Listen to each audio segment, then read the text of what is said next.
Hello, welcome to the Honest Wargamer. It's Tuesday. I hope you got your calculators out, your notebooks ready, and your pens on hand, because it is time for the stat show with Mr. LLV. Hi, LLV. Good morning, good afternoon, good evening, if you're in Australia, I guess. Wherever you are, yeah.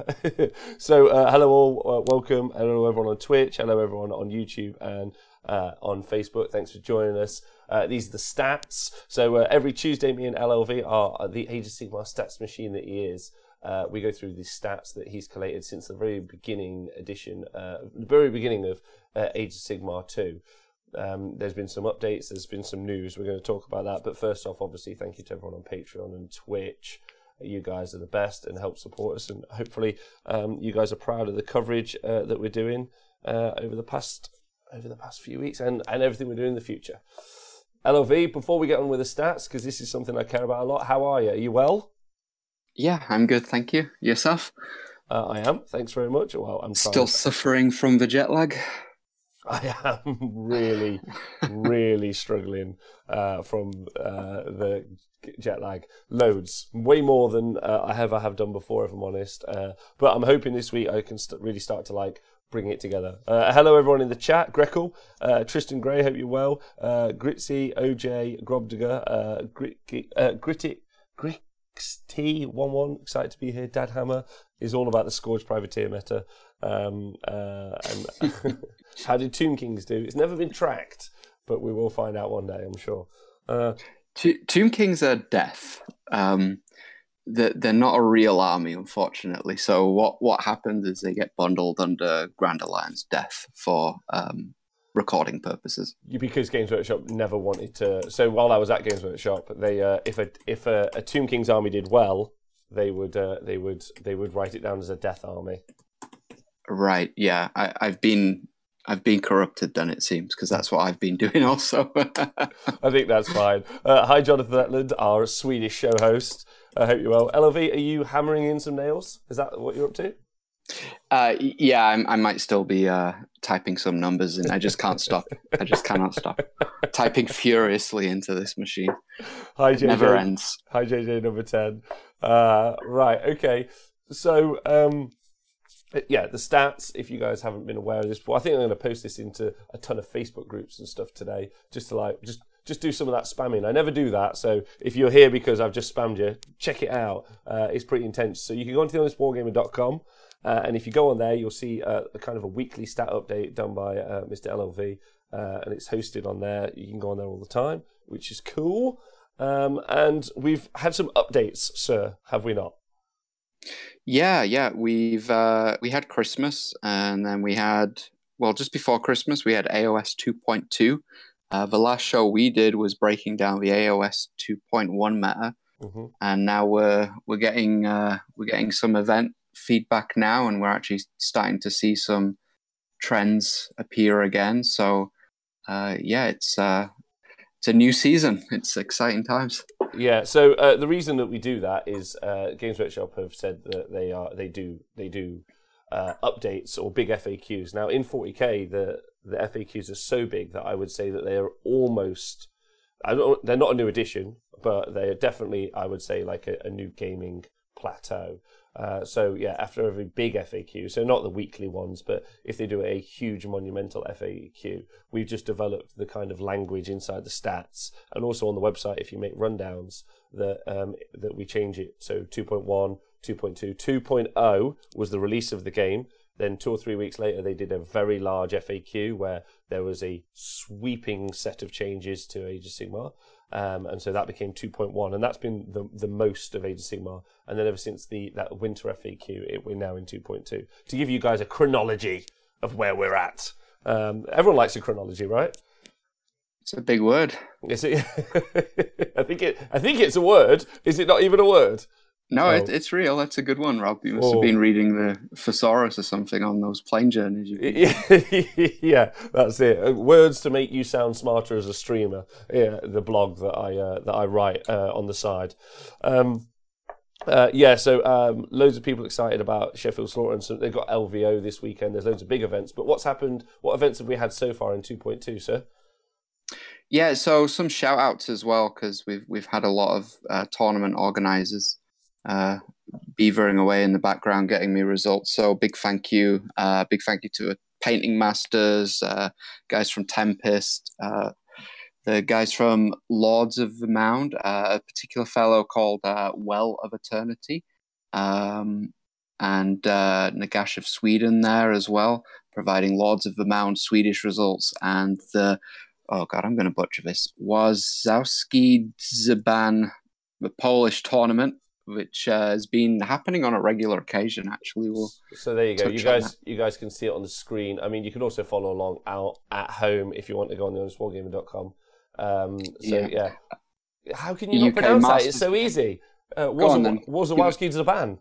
No problem. Oh wow, you've got some Polish in you. It seems. Yeah, it just looks like words to me. That's what I do with every Twitch handle. I just commit. Hi, Heralds of War. Hope you're well. How's things going?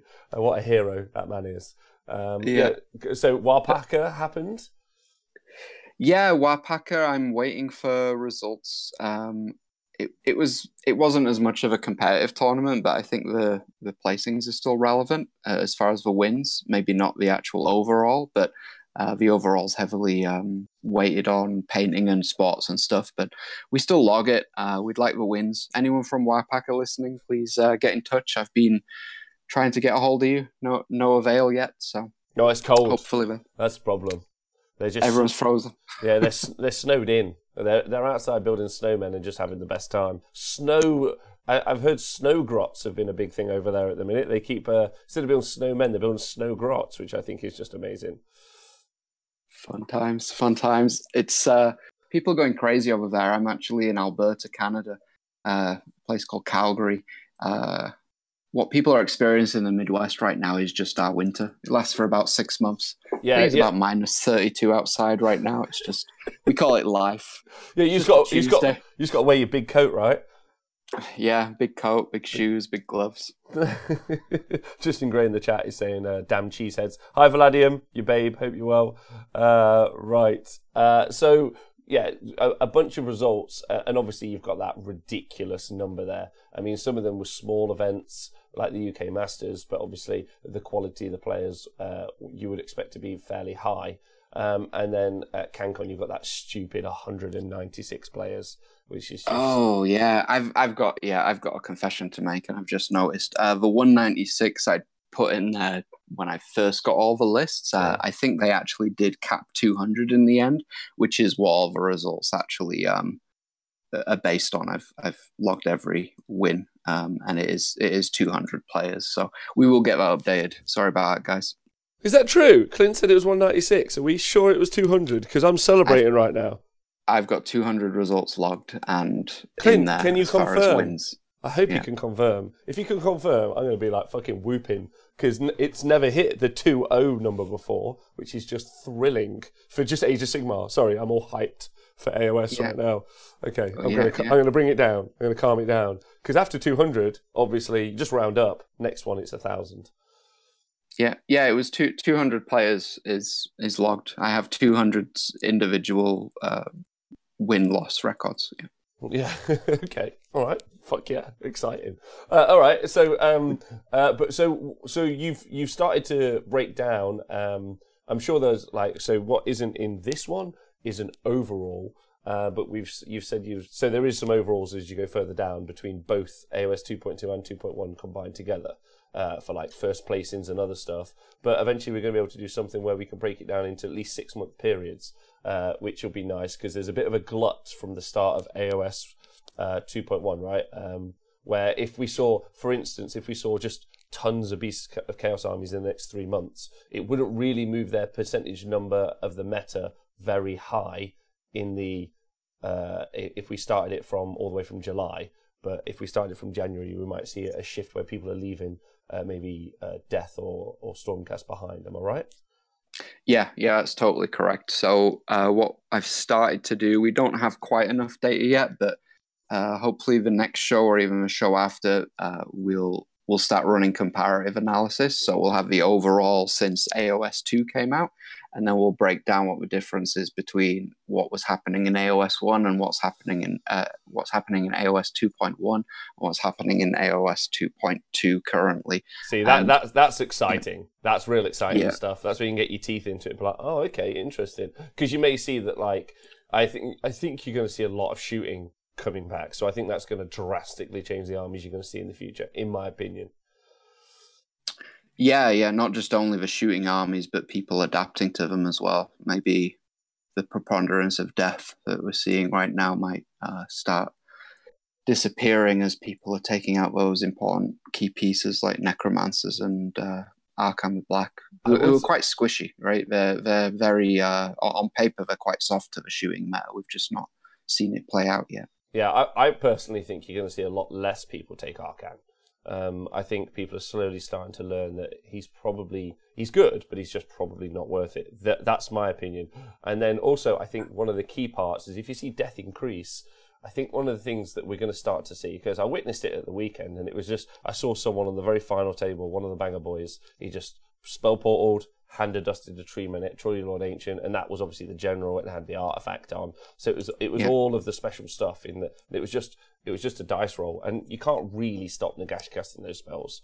I mean, you can a bit, but not really. So you might start to see people move towards armies or move towards units that don't have the kind of big 450 point units or 300 point units that are integral to their army. Because that's definitely something that I'm looking at in my brain. I'm kind of like, well, does Nagash really want to hand a dust Scragrot? Probably. It's 220 points. But anything just a Moonclan Shaman, and then if you don't have anything in your army that's really worth hand dusting, it takes that giant power away from the big man. So I'd be interested to see how people react to that personally. Yeah, totally. It's gonna be an interesting few months. We're deep in the tournament season, so we've got some big ones coming up as well. We've got the Ulster Warlords just happened, and that's interesting because it's a team event. So what we're going to do for that for people is we won't necessarily log the the podium finishers and how they did within the tournament, but what we will do is we'll log the individual matchups and the number of wins for faction, because that is totally relevant. You've still got 2,000 points of match play going on within that team structure.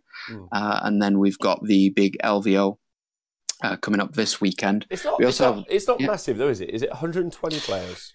Yeah, I guess I always refer to it as big. The number of actual people at that event is huge. I think their 40k tournament is some kind of insane numbers. So, but still massive as an average. I mean, if you look at It's nowhere near Cancon, obviously, but it's still up there with the likes of Cancon and Blood and Glory and Blackout and the Bobo. So we're still 100+ tournament. Fantastic for results. And this one's going to be, I've put it down as a 5-gamer, but they're actually, I believe, breaking to a top 8.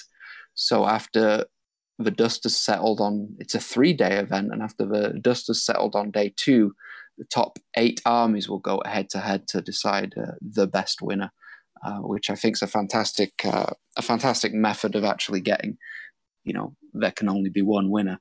Yeah, so we'll see how that plays out.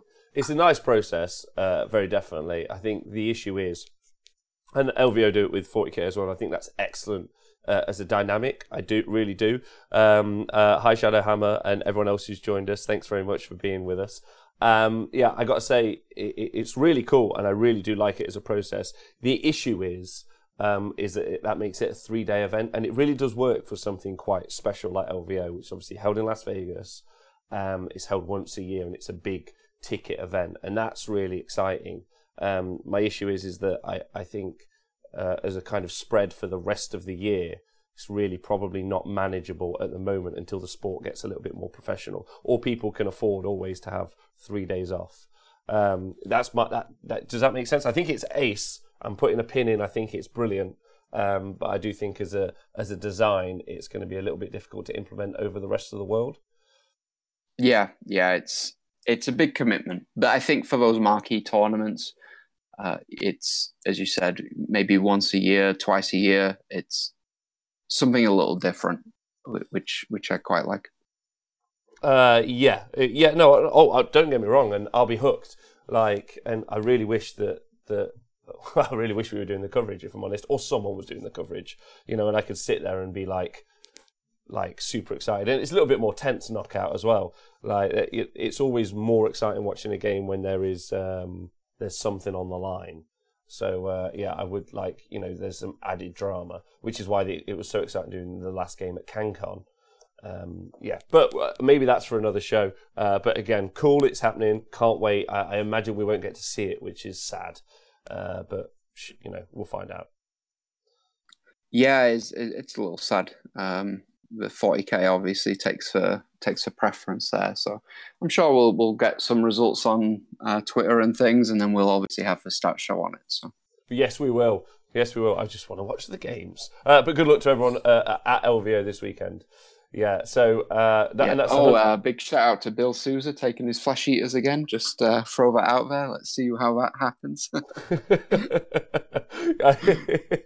Well, I mean, he's got to be excited in a couple of weeks. He's going to get his whole battle time. He's got to be annoyed it's just a few weeks early, right?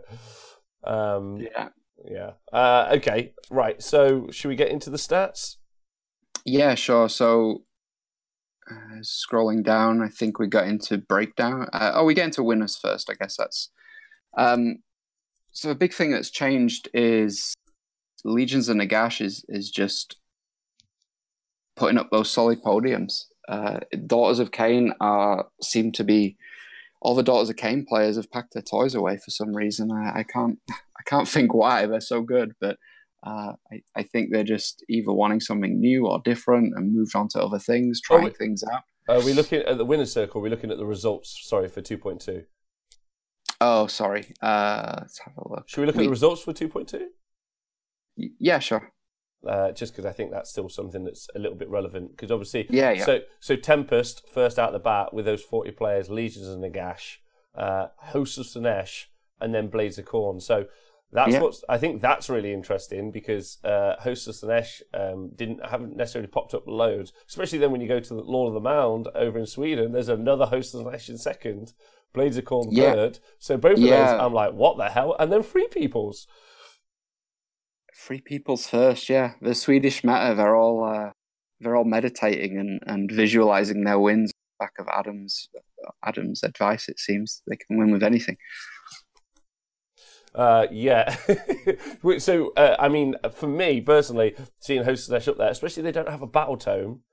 Yeah, and that's pretty key. They do have allegiance abilities, obviously, inside the General's Handbook, and a lot of people, and they've got some wicked summoning and some great kind of mechanics. But in a fighting meta, they are doing exactly what they want to do, which is fight.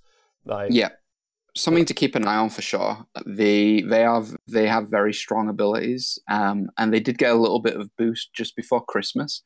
A box set called Wrath and Rapture came out. It contained a new character and the new unit, the Fiends. Sorry, it was an update of Fiends. Of Fiends, yeah, but it made them a lot better.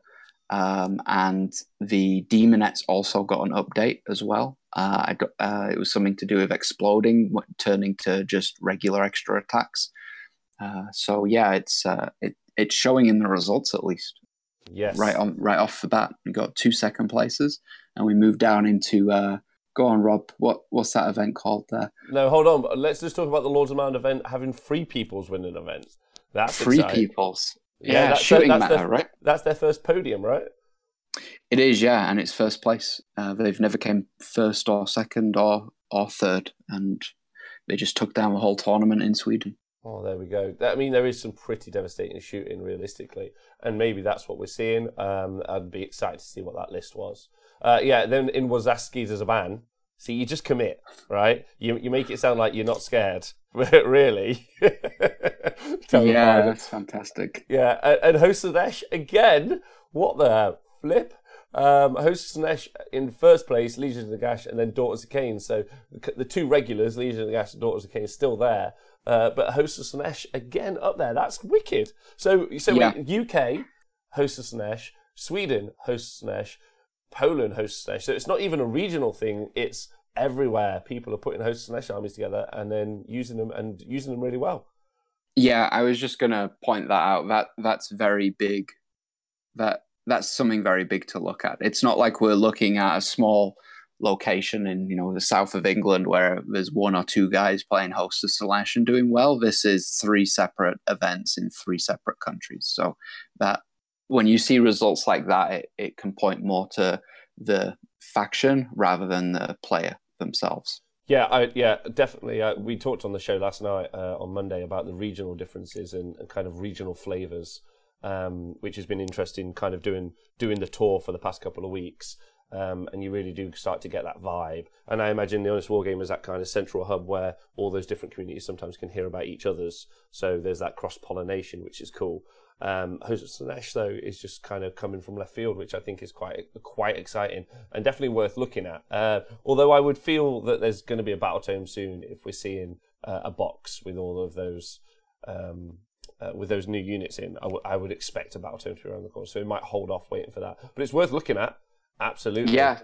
Yeah, very much so. And not much should change. I mean, we're going to get new stuff, but I think with the Wrath and Rapture thing, we've seen the direction, and I can't see the units in that box set changing too much because they've just put it out. So we have an idea of what Slaanesh can be.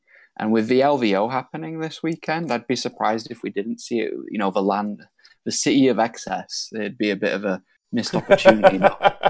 Yeah, it would be a missed opportunity. Excess, right? Yeah, I agree. I couldn't agree with you more. The Americans are very death-centric usually, especially in the Nagash build. So I will be excited to see what does. My safe bet is on the Hostess. No, sorry, on Legions of Nagash. But my outside pick is the Gloomspite Gits. Realistically. I will. I'll throw something out on the Honest Wargamer. I'll throw something out later today, hopefully. I have been working in the background on an LVO breakdown, like a meta breakdown going into the event. I just didn't have the time to get it ready for this morning's show, and it's not really. It is stats, but it's more predictive things. But we'll definitely get those numbers out there for people, so people can look at what the LVO meta is going to be compared to what the current meta is. That'd be fun. Maybe you and me could just swing by together later in the week and just record something off air and then just knock it out. That could be fun. Yeah, sure. Nice. Jonathan Etland, I got a Slaanesh army, 12 fiends, and then he's whoop whoop. Jonathan Etland, the consummate hobby flip flopper. He 6 months ago was building a Kharadron Overlord's force. And was like, these are going to do really well in Age of Sigmar. And as we saw at Cancon, they almost did. Oh, they still did. 5-1 is still brilliant. So then into the UK Masters, Beast of Chaos winning that event, Legions of Nagash. Obviously, that's a really small field. It's a really polarizing field as well, because everyone knew each other and everyone knew what each other could take. So there was a lot of like last minute, or not last minute, but kind of like swing choices and different army builds that you don't normally see, which I think is really interesting. But BC Chaos taking that out is a good cause. First podium for them. Yeah, I think they've podiumed before, but they've never come first. So that's a big result for Beasts of Chaos. They've come in third place once before in AOS 2.1. Yes. I think that's really interesting, especially that kind of swamp build where all you do is just put so many wounds on the board and just settle it around that your opponent can't really do much, which is going to be really interesting when they go up against the same build but you see from Gloomspite, who are probably backed up with better magic. So yeah, interesting. They've got the Enlightened though, and the Enlightened are such a undercosted unit and what they can do. And that particular list ran, I believe, 2 units of 9 Enlightened, so pretty maxed out there. But just for mobility and the hitting power, that's something the Gloomspite don't necessarily have. They've got their spells where they can teleport, but they can't just fly 20 inches over the board and scalpel something that needs taking. It's a common misconception. Common misconception about the. I've played Moonclan a lot, especially the stabbers and shooters, but stabbers specifically, they do a lot more damage than you give them credit for, and they move faster than people realize. Like it's constant. Like I don't think anyone's ever accused Moonclan of being a slow army, or they have, and they also think that they think it's just 60 chaff. But then when you watch those 60 grots just delete units, you go, oh, okay. I realise that I've made a huge mistake here. So actually, they're a big output unit. But yeah, 9 Enlightened are obviously amazing. And like you said, they're just probably too cheap, realistically. Reroll into hit and reroll into wound, 4 wounds each. It's kind of the Skyfire flip, with that obvious disadvantage that they have to strike after you. But yeah, like a super solid unit and really good, and like you said, really mobile. And if you go back to what did we say? We went back to the Beast of Chaos review that the Honest Wargamer did. What did we call as the unit to look out for? Yeah, it's almost like you guys are psychic or something. It's almost like, although I will also point you to several occasions when we were wrong. So. I take it with a pinch of salt. But yeah, chuff with that. And chuff that we saw those Enlightened do well, because that's effectively what that book is. It's a Zangor book, not really a Beast of Chaos book, which is sad. And then into Cancon. Cancon. So you were there, Rob. Would you have said, I guess, going into day 2, that this is kind of what you was expecting from a podium? No, well, realistically, so yeah, Blades of Khorne win, don't they? But I would say no, personally. But then, if I talk to my Australian friends and brothers, they're constantly talking about Gore Pilgrims as being something. It doesn't get much of a look in over here in the UK, because we're kind of like Khorne as is, in my opinion. There's a few players who really represent Khorne really well here, and then it's kind of. Not assumed knowledge, but that is assumed knowledge, so that's a mistake on my part, which I'll be correcting. It wasn't, Murder Host was the thing that you would see talked about and discussed, and Australia is kind of like semi-obsessed with Gore Pilgrims, and I think America is as well, so maybe the UK is just missing that trick. And then, yeah, Gore Pilgrims win it, so they've got every reason to that be the Khorne kind of army build that's on their lips. And it won. So very surprised. In Australia, I'm not surprised at all, I imagine, for those guys. I do wonder what they said about that. What did you think about Blades of Khorne winning that? Yeah, I watched that final game. It could have gone either way. There was like one pivotal turn where you was losing your mind with Khorne not moving his boat away, which was made some cracking television. But yeah, Blades of Khorne, Matt just stuck to his objectives and had his clear plan and played it out. And yeah, it seemed like it can do powerful things, especially with those bloodthirsters. And I think where people do miss a trick on Blades of Khorne in the past, in my opinion, when I've seen them play, is they'll save all their blood points for trying to summon things. Whereas when I saw Matt play, he used his blood points as a resource when he needed them, which I think is the key to using the army well. For movement, exactly. I got to say, movement's the most important stat, or the most important thing you can do. Big shout out to Anth Pool for subscribing for 2 months. Appreciate that loads. Hi, Talk and Pin. Donaldinho, hi, welcome to the show. Also, Donald's just pointing out that at Blood and Glory this year, Lewis Swan came 15th with Gore Pilgrims at Blood and Glory, and he was the top chaos. So maybe it haven't missed a trick. Maybe it's just me, and I'm okay to admit that. I'm going to go back and look at that, I think. And then Gore Pilgrims is pretty popular system east over in the eastern US. So and Colonel Cabbage says the guys I know in London are all about Gore Pilgrims. So maybe we're seeing, maybe it's a resurgence of the Gore Pilgrims, which is fun. And I saw one of that at the Ulster Warlords as well. I saw a Gore Pilgrims list doing really quite well. Yeah, so over in Australia, Gore Pilgrims is said in such hushed tones as the likes of Legions of Nagash and Daughters of Cain. Then are they like the big boogeyman over there? Sylvaneth, I think, realistically, although everyone eventually realizes that the Reapers and the Legions of Nagash is just a tough play, because it just is it's just a hard army for some armies to beat. And some armies don't have, and because of the lack of shooting, there's propensity for that army to just do well versus there's no rock paper scissors. You just currently the field is just pretty much rock and paper. And then what we're going to see, I think, in the next 6 months is people are going to go way too much scissors. There's going to be shooting everywhere, and then people are going to build kind of anti-shooting stuff, and then it probably will start to maybe settle back as we get towards General's Handbook in the summer.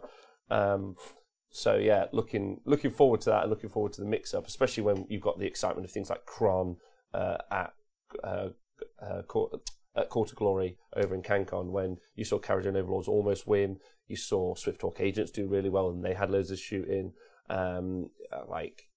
Just it's going to be a big change-up. I think it's going to be exciting to see. I can't wait. Yeah, Khorne with his Kharadron.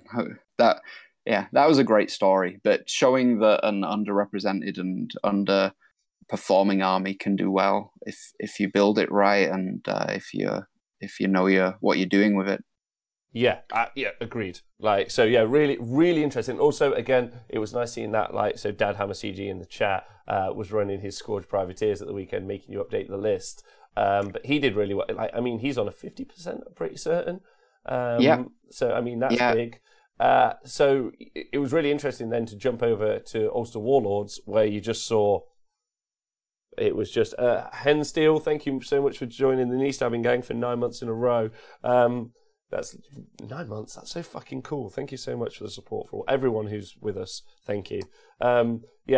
Just to see the jump over, and when we were in Northern Ireland, it was just definitely definitely Legions of Nagash with the Reapers, definitely Daughters of Cain, definitely Sylvaneth, definitely Evocators with Gabriel. There were other kind of off-meta builds, but it's nice seeing the big build like Cancon with so many armies. There was a mix of stuff. There was a mixed Skaven force, which was cool. Which I didn't see loads of those knocking around at Cancon. But there were some. Yeah, with Skaven coming up, unfortunately, up until now, Skaven are always logged as chaos, just mixed chaos, unless they're Pestilence or Scryer. So I'm going to have to change my bloody sheet again in the next couple of weeks, be adding some Skaven in there.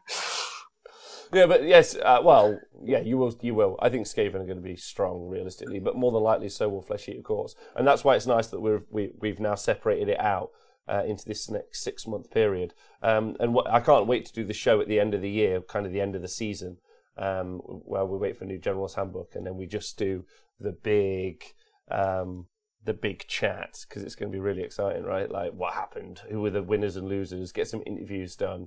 That's going to be really cool. And kind of archive it as a season. That's going to be really, really fun. Dad Hammer's going to be jumping on the Skaven bandwagon, he says, and Colonel Cabbage thinks that the Skaven will kick off the shooting meta, and the speed of Sinesh will be the counterbalance. Okay. There's lots of very fast armies, right? Speed is key right now, unless I guess Legions do have that speed in the Grimghast, but I think they're the only real, what you'd call slower army doing well at the top currently, but it's just because they're just so tanky, right? You either don't kill them or you kill them and they come back again. The ultimate. So going on to the first place, second place, third place, Daughters of Cain still have the most first places out of everyone else, right? Yeah. But now, just as a pure number, Legions of Nagash with like 30 podiums out of the whole event, out of the whole of the events currently. So out of 121. So you're talking 25% of your podiums in AOS 2 so far is Legions of Nagash, which is pretty huge. Okay. Yes. Oh, yeah, okay. Yeah, it is huge. Real big. Sorry, John, I don't know what you mean. And then, they're just crazy. They're just so consistent. And I think that's the thing. I think when you get to the tabletop, you either can deal with it or you can't deal with it. It's real simple. With Daughters of Cain, I think you can deal with them because just by the mechanics of how the game works, you can at least play against them. Now, they are very, very good. Don't get me wrong, and they do really well, but you do have the option to play. Legions of Nagash, unless you have the right tools, you sometimes are going to be fighting a 2,500 point army just because of the summoning, or you're going to lose key pieces to spells without your opponent really having to make too much effort, depending on how it works. Yeah, we'll see in the numbers going forward when we pull up some more charts here in a minute. But Legions of Nagash has solidified itself as the most consistent army. Daughters of Cain might be the most powerful, but it doesn't always show up, or sometimes it just misses that top spot. Maybe it has one bad game or two bad games, but Legions of Nagash always shows up in huge numbers to every event, and it's always putting people in that top 10, and a lot of the time putting people in that top 3 as well. Yeah, but you've also got to Death struggled as a faction for almost 2 years at one point. So while I'm sure no one enjoys the experience of getting a kick in off one of those forces, it is nice to see the faction getting a little bit of love and doing quite well. And it does make for some pretty thematic boards, I think. Yeah. They've got to have something, right? I mean, their modular terrain piece was a few cardboard cutouts, right? And they got no endless spells either, so... Yeah. Let them have some wins for now. And thank you very much, Chris, Bruce Hammer in the chat, just pointing out, obviously, the realm spells is a massive increase to especially to Nagash, like the multicaster machine that he is, giving not only does he got his lore spells and now 6 powerful other spells. Now, obviously, not all 6 in each realm are good, but there are some pretty standout ones which change the shape of the game.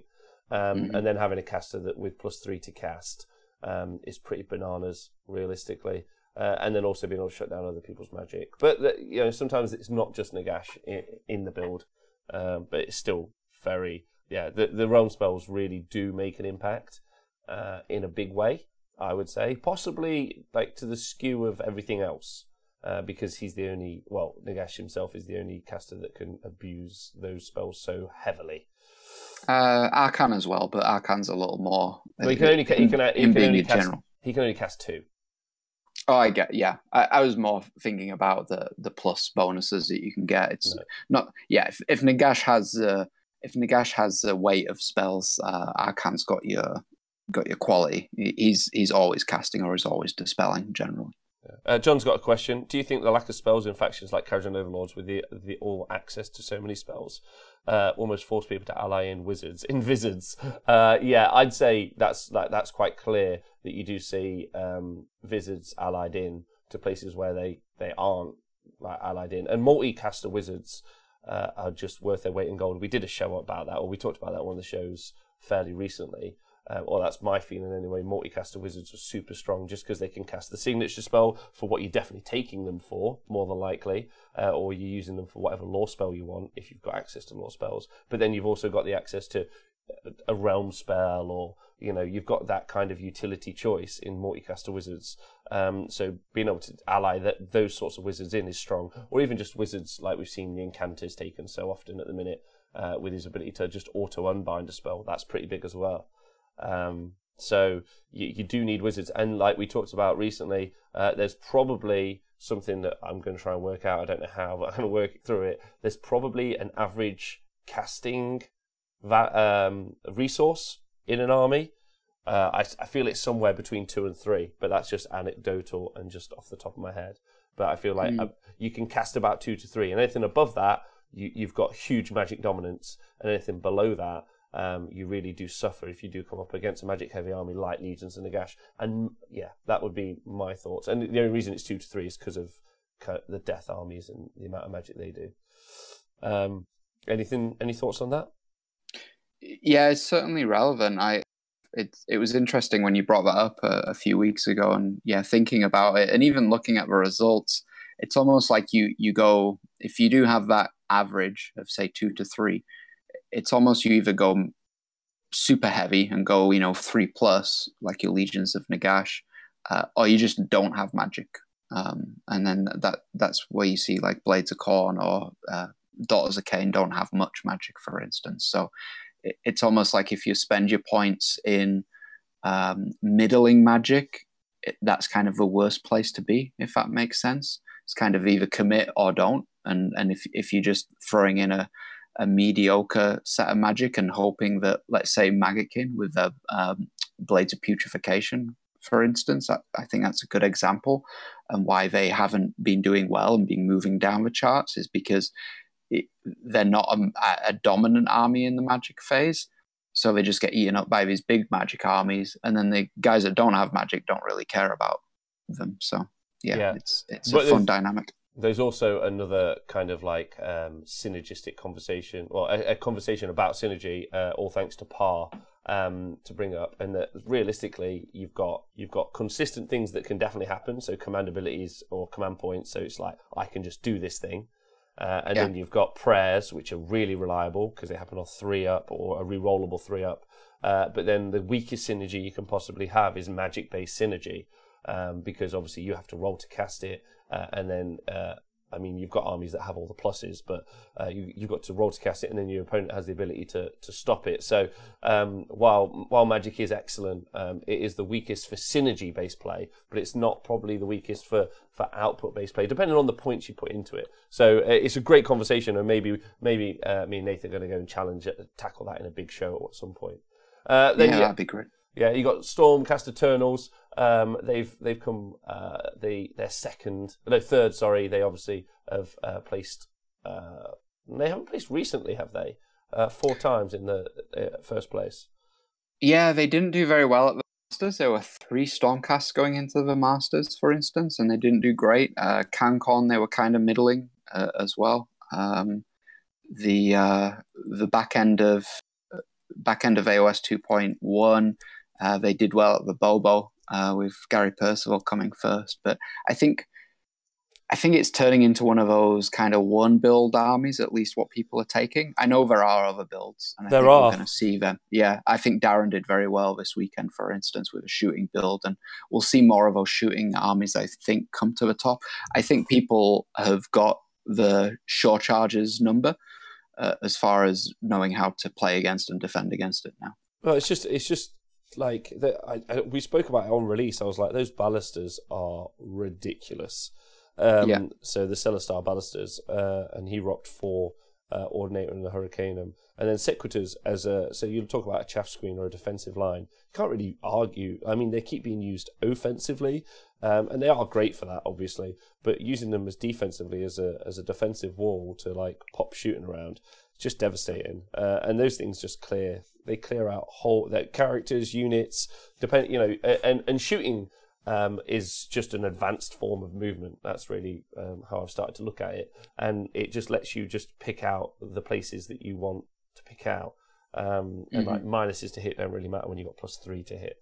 So prepare to die. Expect, I assume, to see more Stormcast rocking the ballistas, and I don't know why they haven't been so far, in my opinion. The Gav stuff is just so standout powerful. It's very easy just to put him in your list and be done. But as people have adapted to that, I think the Stormcast players now actually have to start thinking outside the box and playing the game a little more. So not a Stormcast thing to do. And then Inet Deepkin, they got their 2 podiums, Nighthaunt, Sylvaneth, Tzeentch, Fleshy, of course, all on 2. So they've all rucked up 2 majors. So that's pretty impressive, realistically. And then Hostless Nesh and Maggotkin in there as well. And a smatterings of other things with Beast of Chaos and Free Peoples with their first podiums on there, which is cool.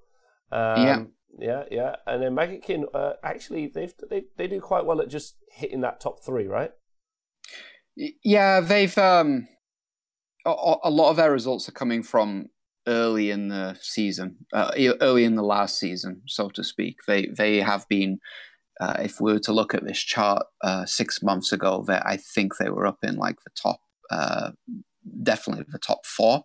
So they've slowly been going down the chart as other armies have been taking up that vacuum. Yeah, unfortunate. Sorry, just saying, Hook and Pin, thanks for donating the 1,050 bits. Nice. It's very nice Thank of you for our first official week back in the studio. Yeah. And so Maggot King, we'll see with Maggot King. I think it's a combination of things. They're still a very strong army, but again, maybe a little one-dimensional. When if they're the attrition army, and then you've got Legions of Nagash and Daughters of Cain that can out-attrition you, I think that's probably part of their issue, right?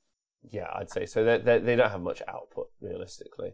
Okay, right. So let's just go to, because I'm a little bit conscious. We're always trying to fit this in an hour. So so we've got our overall break. So this is the meta one. This is one of my favourites. So this is the overall breakdown percentage-wise, and the stat that really gets me interested, realistically, is the meta percentage, which isn't going to shift loads in this version currently, because this is everything since AOS 2 launch, right?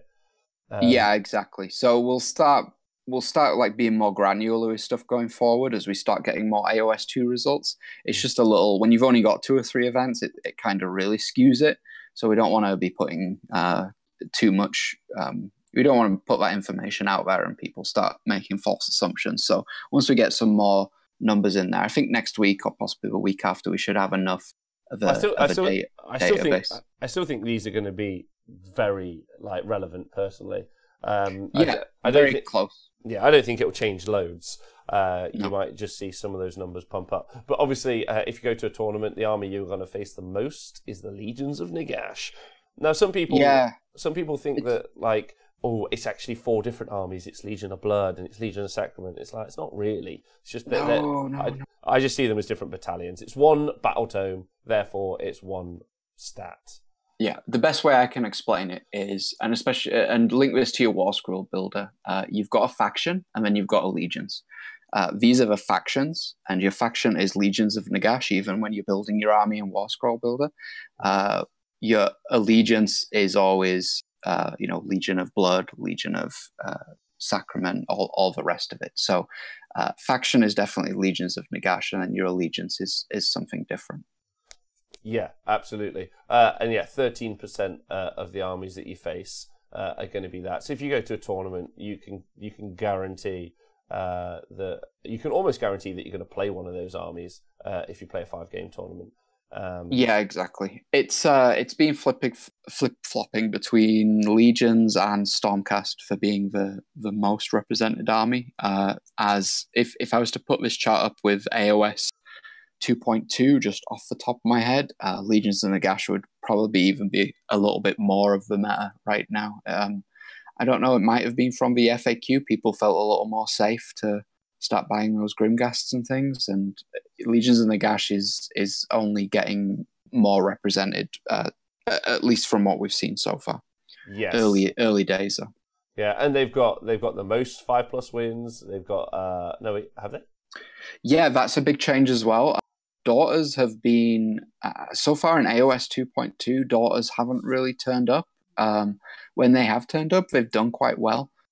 But they've fallen behind. They used to be well on ahead, well above that with the 5+ wins. They've been usurped off the top of the table by Legions now, with because this is sorted by 5+ wins as the primary sorting mechanism. So if you look at previous tables, you can see them all on Wargamer. under the events tab. But if you look at the last table, for instance, Daughters of Cain was sitting pretty at the top, and now Legions of Nagash have come and taken their place with the most 5+ wins in AOS 2 so far. Yeah, and I mean, and Lebinsky makes a really good point in the chat. Obviously, both of those two armies are in the starter box. So, although at kind of like these big tournaments, I wouldn't say most of these people are like they've just bought a starter box and they're in. But a lot of people make the kind of starter box purchase, even if they've been in the hobby a long time, just because they're like, "Ooh, the new thing! I'll get that! I'm excited!" And then they build their competitive army around it. So I would say that, yeah, I think Lebinsky makes a good point that both of those are there. So let's look at some new stuff on here. So we've the top is very similar, even at the beginning of AOS 2. The usual AOS 2.2, the usual suspects are up there. Not much change going on apart from the Legions and the Daughters stuff, to be honest. But we have some new factions in here. We have down. About halfway down, we've got Gloomspite Gits. Yep, there we go. Yeah, so we'll there we go. That so you guys can see that. So Gloomspite Gits. Yeah, so Gloomspite Gits, they've not hit the 5 wins yet. It's still early days. They're doing pretty well with just under a 55% win ratio right now. Not bad at all. There we go. And they're going kind of like 4-3 at the minute. They're either winning 4 or they're winning 3 games, so that seems decent. The Gits first outing, so they're doing okay. I think that's a highly nuanced book though. So I think when people get used to how to play it, they're going to do really well. It's just going to take a couple of months for people to get that under their belt. I think that's my opinion. Yeah, no, I agree. If you look at Beasts of Chaos, which came out of the gates a few months ago. Yeah, they've only just started posting semi-decent results and very good results, obviously winning an event. But when they first came on the scene, so to speak, they were getting the 2 wins. So Gloomspite kind of starting with those 4 wins already is quite exciting to see where they can actually take that. Yes. I think that they're going to step up. I think that they're very strong personally, and they've got a lot of answers to a lot of problems, which some armies don't. So there we go. And they're fairly. I would say they're also fairly future-proof as well, as they're quite resistant to shooting. They're not. There's nothing internal. So if you're listening to that and thinking, "What's Rob saying?" I just mean I don't think shooting has as big an impact on them as it will do on other armies. That's my opinion. Yeah. They there's so many ways to build them as well, and I think they're one of those books that kind of can adapt to what's going on as well, which will be nice for them. Yeah, exactly. And then Spider. Wait, no, what else is new in here? Okay, let's go. He's out there somewhere, Mr. Scourge Privateer, the one player at Cancon. One player at Cancon. There we go. The only man in the stats. He's got himself. He couldn't be any more neutral. He's like, I'm the only player. I win half my games. Fuck you. Like, that's excellent. That's really, really cool. Yeah. 3-0 with a non-heard of faction. That's pretty amazing. Yeah. Right next to them, Swift Hawk Agents pulling the same result. And that one's weird because I think the guy was 3-0 on day 1, so he must have had either a really good night out and a horrible day 2. No, we actually spoke and he said that 2 of those games on the day 2, it came down to a dice roll. That's fun. That's how the game works for it. Like, but he was like, he felt very comfortable with his army choice, and especially going forward, he was like, I wasn't outclassed in the next 2 games. I just. It was very close. Tristan Gray, thank you so much for the. Oh wait, no, John's given Tristan Gray a subscription. No, thanks for whatever you guys are up to. But the fact that whatever you two are doing, but whatever's going on there. But he said that he potentially could have won the next 2. So if you do happen to have, and I'm sure on eBay there's a ton of them as well, where the Swift Hawk Agents models, apparently they can play the game. Which is like from the guys who are playing it. That's the thing. If you win 3 and you think you can win 2 more, that just goes to show that your army's doing okay. And sometimes the stats won't represent that in that way. Yeah, correct. Yeah, they did look very good on camera or on the one game that we showed. Yeah, they look like a decent army. So yeah, those are kind of some little success stories. Shout outs to those players there.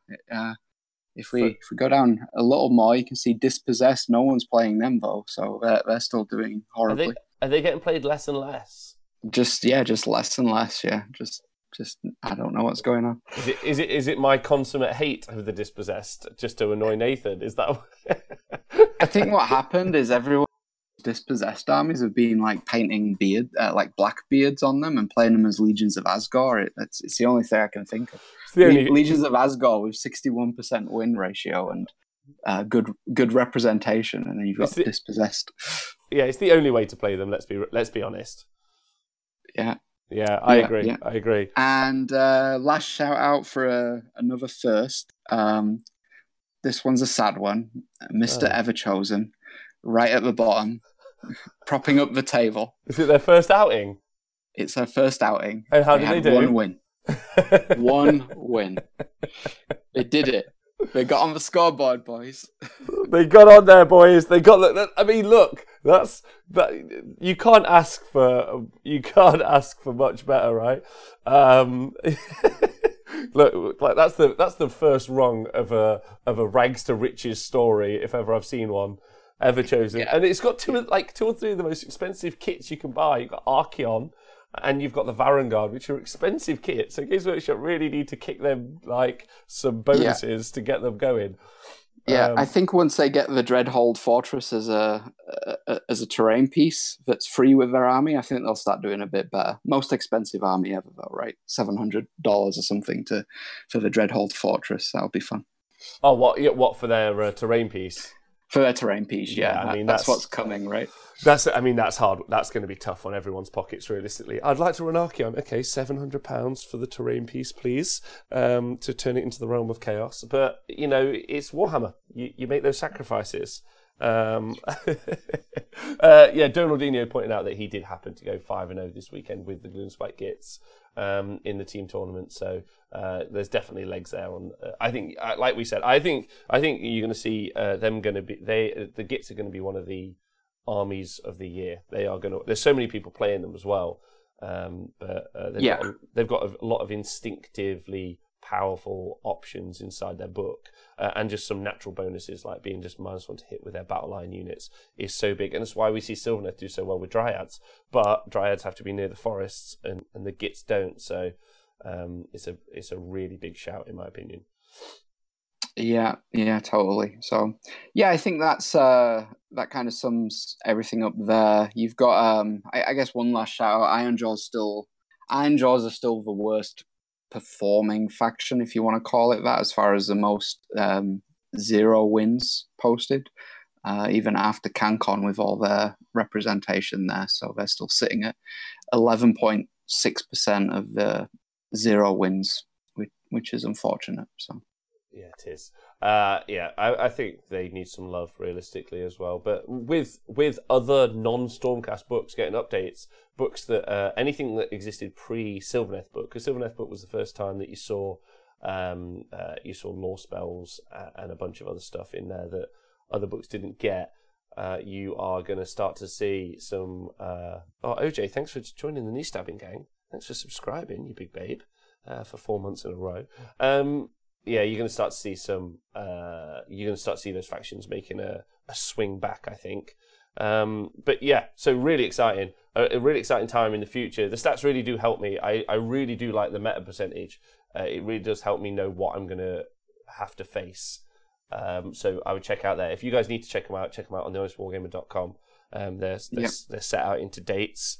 So you guys can see, and we'll be doing them. And join us, please, on this show if you've got thoughts and feelings. LLV, if you're a TO or you're running an event, you want to add as much stuff into these stats as possible, right? Yeah. If you contact me, I can give you a small template of the results I actually need, just to keep like someone referred to it the other day to me as data hygiene. The TO community data hygiene currently isn't as good as it could be, let's just say.